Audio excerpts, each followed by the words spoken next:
ನಮಸ್ತೆ Karnataka digital book Kannada YouTube ಚಾನಲ್ಗೆ ಸ್ವಾಗತ ಸುಸ್ವಾಗತ.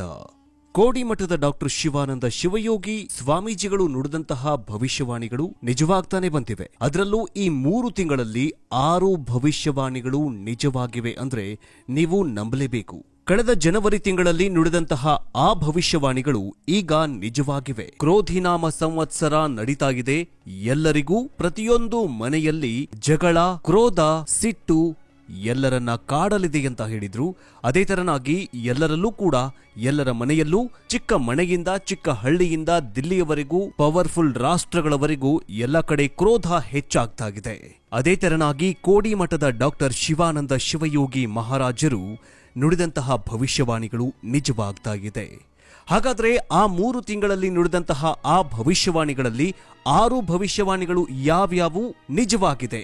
ಶ್ರಾವಣ ಮಾಸದ ನಂತರ ಮತ್ಯಾವ ಘಟನೆಗಳು, ದುರ್ಘಟನೆಗಳು ಸಂಭವಿಸಲಿವೆ ಅನ್ನೋದನ್ನ ವಿವರವಾಗಿ ಹೇಳ್ಕೊಡ್ತೀವಿ. ಆದ್ರೆ ಅದಕ್ಕಿಂತ ಮುಂಚೆ ನೀವೇನಾದ್ರೂ ಕೋಡಿಮಠದ ಶ್ರೀಗಳ ಭವಿಷ್ಯವಾಣಿಯನ್ನ ನಂಬೋರಾದ್ರೆ ಕಮೆಂಟ್ ಮೂಲಕ ತಿಳಿಸಿ.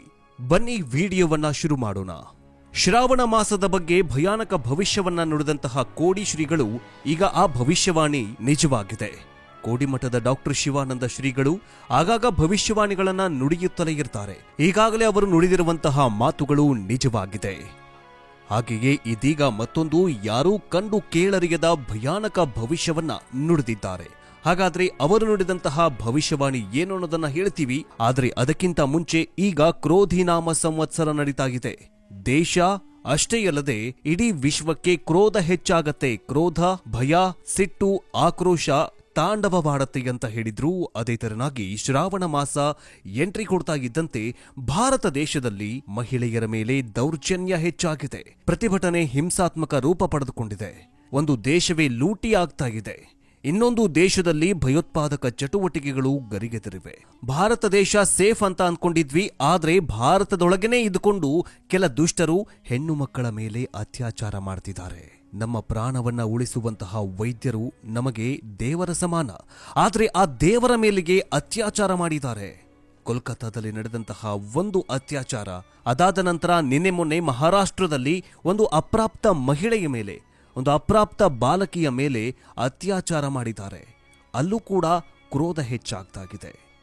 ಯಾರಿಗಾದ್ರೂ ಏನಾದ್ರೂ ಆದ್ರೆ ಭಾವಪೂರ್ಣ ಶ್ರದ್ಧಾಂಜಲಿ ತಿಳಿಸ್ತಾರೆ ನಮ್ಮ ಪ್ರಧಾನಿ ಮೋದಿಗಳು. ಆದರೆ ಕೋಲ್ಕತ್ತಾದಲ್ಲಿ ನಡೆದಂತಹ ಆ ಒಂದು ಘಟನೆ, ಮಹಾರಾಷ್ಟ್ರದಲ್ಲಿ ನಡೆದಂತಹ ಈ ಒಂದು ಘಟನೆ, ಕರ್ನಾಟಕದಲ್ಲೂ ನಡೆದಂತಹ ಅತ್ಯಾಚಾರ ಪ್ರಕರಣಗಳು, ಆ ಒಂದು ಪ್ರಕರಣಗಳ ಬಗ್ಗೆ ಪ್ರಧಾನಿ ಮೋದಿ ಯಾಕೆ ಮಾತಾಡ್ತಿಲ್ಲ? ಮಾತಾಡಬೇಕು ಅಂತ ನಿಮಗೆ ಅನಿಸ್ತಾ ಇದೆಯಾ? ಅವರು ಕೂಡ ಒಂದು ದಿಟ್ಟ ನಿರ್ಧಾರ ತೆಗೆದುಕೊಳ್ಳಬೇಕು ಅಂತ ಅನ್ನಿಸ್ತಾ ಇದೆಯಾ? ನಿಮಗೇನನ್ಸುತ್ತೆ ಕಮೆಂಟ್ ಮೂಲಕ ತಿಳಿಸಿ.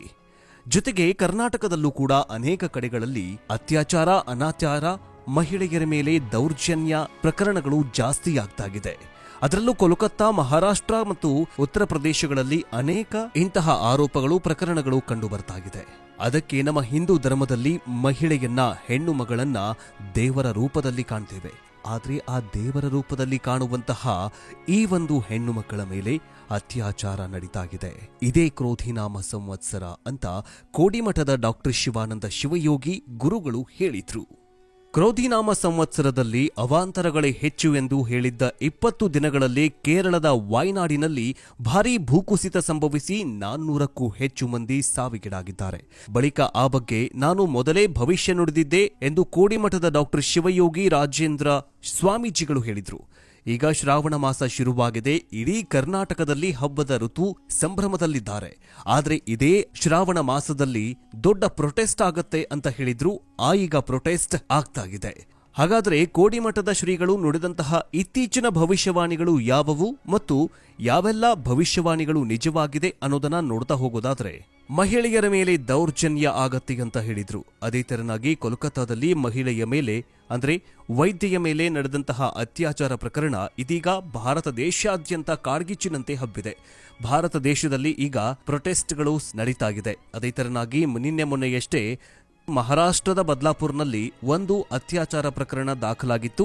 ಈಗ ಅಲ್ಲೂ ಕೂಡ ಪ್ರತಿಭಟನೆ ನಡೀತಾ ಇದೆ. ಈ ಪ್ರತಿಭಟನೆ ಈಗ ಮಹಾರಾಷ್ಟ್ರವೇ ಬಂದ್ ಆಗುವಂತೆ ಮಾಡಿದೆ. ಈ ಪ್ರತಿಭಟನೆ ಹಿಂಸಾತ್ಮಕ ರೂಪ ಪಡೆದುಕೊಂಡಿದ್ದು ಮುಂದೆ ಯಾವ ಮಟ್ಟಕ್ಕೆ ಹೋಗುತ್ತೆ ಎನ್ನುವುದು ಕಾದ್ ನೋಡಬೇಕಾಗಿದೆ. ದೇಶದಲ್ಲಿ ಆಗ್ತಾ ಇರುವಂತಹ ದೌರ್ಜನ್ಯದ ಬಗ್ಗೆ ತೋರಿಸೋದ್ ಬಿಟ್ಟು ಅದ್ಯಾರೋ ಒಬ್ಬ ಸೆಲೆಬ್ರಿಟಿಗೆ ಮಗುವಾಯ್ತು, ಅದ್ಯಾರೋ ಒಬ್ಬ ನಟಿಗೆ ಪ್ರೆಗ್ನೆಂಟ್ ಆದಳು ಅಂತಂದ್ರೆ ಅದನ್ನ ಪೋಸ್ಟರ್ ಹಾಕಿ ಅದನ್ನ ದೊಡ್ಡ ಸುದ್ದಿ ಮಾಡ್ತಾರೆ. ಆದ್ರೆ ಒಬ್ಬ ಮಹಿಳೆಯ ಮೇಲೆ, ಒಬ್ಬ ವೈದ್ಯೆಯ ಮೇಲೆ, ಒಂದು ಪುಟ್ಟ ಬಾಲಕಿಯ ಮೇಲೆ ಅತ್ಯಾಚಾರ ದೌರ್ಜನ್ಯ ನಡೆದ್ರೆ ಯಾರೊಬ್ರು ಕೂಡ ತಲೆ ಕೆಡಿಸ್ಕೊಳ್ತಾ ಇಲ್ಲ. ಇದೇ ಕಲಿಯುಗ ಅಂತ ಹೇಳಬೇಕು. ಇನ್ನು ಮೊನ್ನೆ ಅಷ್ಟೇ ವಿನೇಶ್ ಪೋಗಟ್ ಅವರು ಲೈಂಗಿಕ ದೌರ್ಜನ್ಯಕ್ಕೆ ಒಳಗಾಗಿದ್ರು. ಅವರು ಕೂಡ ಕಳೆದ 6 ತಿಂಗಳಿನಿಂದ ಪ್ರತಿಭಟನೆ ಮಾಡ್ತಾ ಇದ್ದಾರೆ. ಆದ್ರೆ ಯಾರೊಬ್ರು ಕೂಡ ತಲೆ ಕೆಡಿಸ್ಕೊಳ್ತಾ ಇಲ್ಲ. ಅಂದ್ರೆ ನಮ್ಮ ದೇಶದಲ್ಲಿ ಏನೆಲ್ಲ ಆಗ್ತಾ ಇದೆ ಅನ್ನೋದನ್ನ ಜಸ್ಟ್ ಇಮ್ಯಾಜಿನ್ ಮಾಡ್ಕೊಳ್ಳಿ. ಇನ್ನು ಕೇರಳದಲ್ಲೂ ಕೂಡ ಖ್ಯಾತ ನಟರಿಂದಲೇ ಲೈಂಗಿಕ ಕಿರುಕುಳ ಅನ್ನುವಂತಹ ಪ್ರಕರಣಗಳು ಕೂಡ ಹೆಚ್ಚಾಗ್ತಾಗಿದೆ.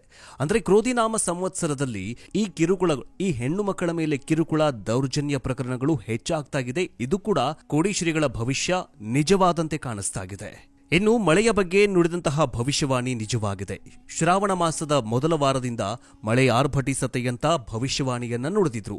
ಅದೇ ತೆರನಾಗಿ ರಾಜ್ಯದಲ್ಲಿ, ದೇಶದಲ್ಲಿ ಭಾರಿ ಪ್ರಮಾಣದಲ್ಲಿ ಕರ್ನಾಟಕ, ಮಹಾರಾಷ್ಟ್ರ ಮತ್ತು ಹೈದರಾಬಾದ್, ತೆಲಂಗಾಣದಲ್ಲಿ ಭಾರಿ ಪ್ರಮಾಣದಲ್ಲಿ ಮಳೆ ಸುರಿತಾಗಿದೆ. ಹೈದರಾಬಾದ್ ರಂಗಾರೆಡ್ಡಿ ಜಿಲ್ಲೆಗೆ ಸೇರಿದಂತೆ ತೆಲಂಗಾಣದ ವಿವಿಧ ಭಾಗಗಳಲ್ಲಿ ಭಾರಿ ಪ್ರಮಾಣದಲ್ಲಿ ಮಳೆ ಸುರಿದು ಹಲವು ಜಿಲ್ಲೆಗಳಲ್ಲಿ ರೆಡ್ ಅಲರ್ಟ್ ಮತ್ತು ಆರೆಂಜ್ ಅಲರ್ಟ್ ಘೋಷಿಸಲಾಗಿದೆ.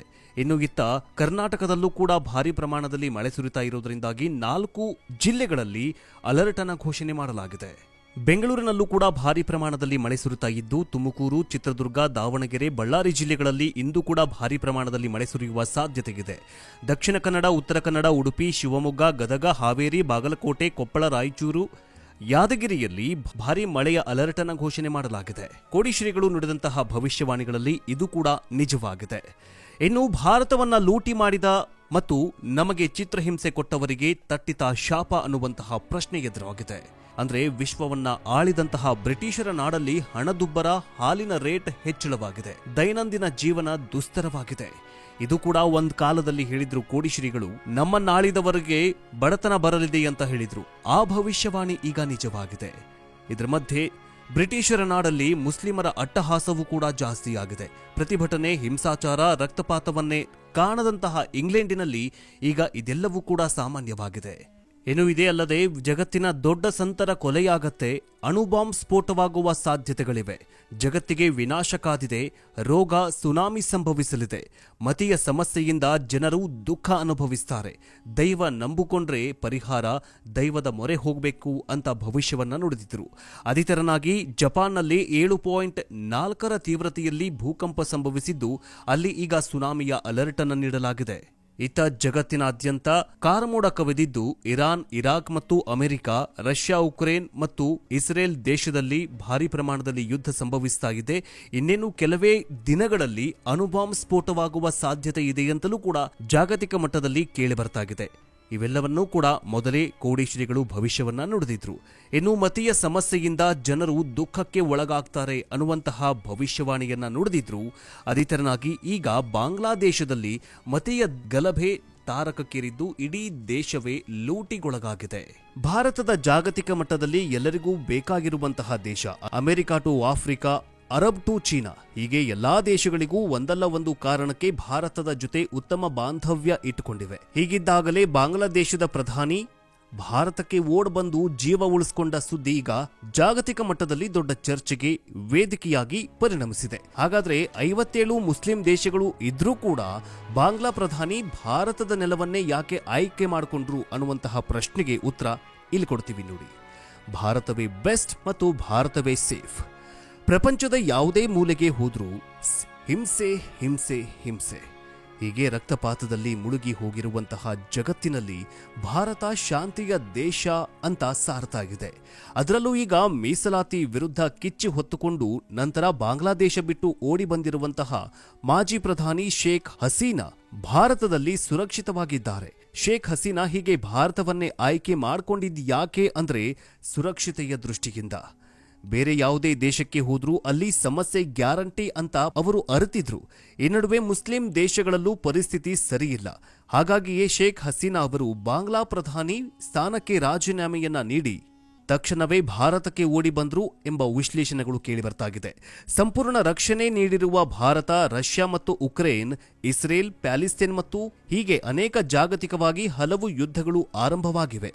ಇದೇ ಸಮಯದಲ್ಲಿ ಬಾಂಗ್ಲಾದೇಶ ಆಂತರಿಕ ಯುದ್ಧಕ್ಕೆ ನಲುಗಿ ಹೋಗಿದೆ.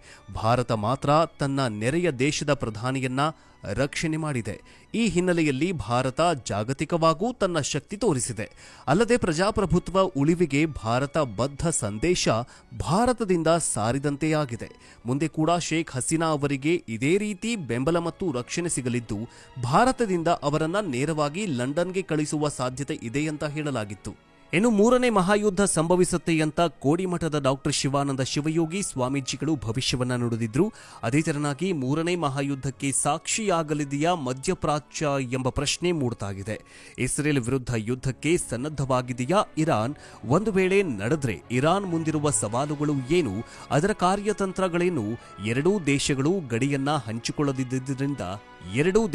ಗಡಿಯನ್ನ ಹಂಚಿಕೊಳ್ಳದೇ ಇದ್ದುದರಿಂದ ಇರಾನ್ ನೇರವಾಗಿ ಇಸ್ರೇಲ್ ಮೇಲೆ ದಾಳಿಯನ್ನ ನಡೆಸುವುದಕ್ಕಾಗುವುದಿಲ್ಲ. ಹಾಗಾಗಿ ಅದರ ಮುಂದಿರುವ ಆಯ್ಕೆಗಳು ಏನು? ಸಿರಿಯಾನಲ್ಲಿ ಅಮೆರಿಕ ರಕ್ಷಣಾ ಪಡೆಗಳು ಇರೋದ್ರಿಂದ ಇರಾನ್ ವಾಯು ದಾಳಿ ಅಥವಾ ಭೂದಾಳಿ ನಡೆಸುವುದು ಸುಲಭದ ಮಾತಲ್ಲ. ಇಸ್ರೇಲ್ ಕೈಕಟ್ಟಿ ಸುಮ್ಮನೆ ಕೂರೋ ದೇಶವೂ ಅಲ್ಲ. ಹೀಗಾಗಿ ಮೂರನೇ ಮಹಾಯುದ್ಧ ಮಧ್ಯಪ್ರಾಚ್ಯದಲ್ಲಿ ಆಗುವ ಸಾಧ್ಯತೆ ಇದೆ ಅಂತ ಹೇಳಲಾಗ್ತಾಗಿದೆ. ಇವೆಲ್ಲಾ ಭವಿಷ್ಯವಾಣಿಗಳನ್ನ, ಈ ಎಲ್ಲಾ ದುರ್ಘಟನೆಗಳ ಮುಂದಿನ ಮುನ್ಸೂಚನೆಯನ್ನ ಕೋಡಿಮಠದ ಶ್ರೀಗಳು ನುಡಿದಿದ್ರು. ಈಗ ಆ ಎಲ್ಲಾ ಭವಿಷ್ಯವಾಣಿಗಳು ನಿಜವಾಗ್ತಾಗಿದೆ. ಇನ್ನು ದೇಶದಲ್ಲಿ ಒಳ್ಳೆಯ ಆಹಾರ, ಗಾಳಿ, ವಾತಾವರಣ ಇಲ್ಲವಾಗಿದೆ. ಮನುಷ್ಯ ಆರೋಗ್ಯ ಮತ್ತು ಆಯಸ್ಸು ಕಡಿಮೆಯಾಗತ್ತೆ. ಇತ್ತ ಪರಿಸರ ಮಾಲಿನ್ಯ ಹೆಚ್ಚಾಗತ್ತೆ. ಮನುಷ್ಯನಲ್ಲಿ ಆಂತರಿಕ ನೆಮ್ಮದಿ ಇಲ್ಲದಂತಾಗತ್ತೆ. ಹಲವು ದುಶ್ಚಟಕ್ಕೆ ಬಲಿಯಾಗ್ತಾನೆ ಎನ್ನುವಂತಹ ಭವಿಷ್ಯವಾಣಿಯನ್ನ ಕೋಡಿಮಠದ ಶ್ರೀ ಶಿವಯೋಗಿ ರಾಜೇಂದ್ರ ಸ್ವಾಮೀಜಿಗಳು ಕಳವಳ ವ್ಯಕ್ತಪಡಿಸಿದ್ದಾರೆ. ಇನ್ನು ಅವರು ನುಡಿದಂತಹ ಪ್ರತಿಯೊಂದು ಭವಿಷ್ಯವಾಣಿಗಳು ನಿಜವಾಗ್ತಾಗಿದೆ. ನಿಮಗೇನನ್ಸುತ್ತೆ ಕಮೆಂಟ್ ಮೂಲಕ ತಿಳಿಸಿ. ಮುಂದಿನ ವಿಡಿಯೋದಲ್ಲಿ ಸಿಗೋಣ. ಜೈ ಹಿಂದ್, ಜೈ ಕರ್ನಾಟಕ. ಎಲ್ಲರಿಗೂ ಶರಣು ಶರಣಾರ್ಥಿ.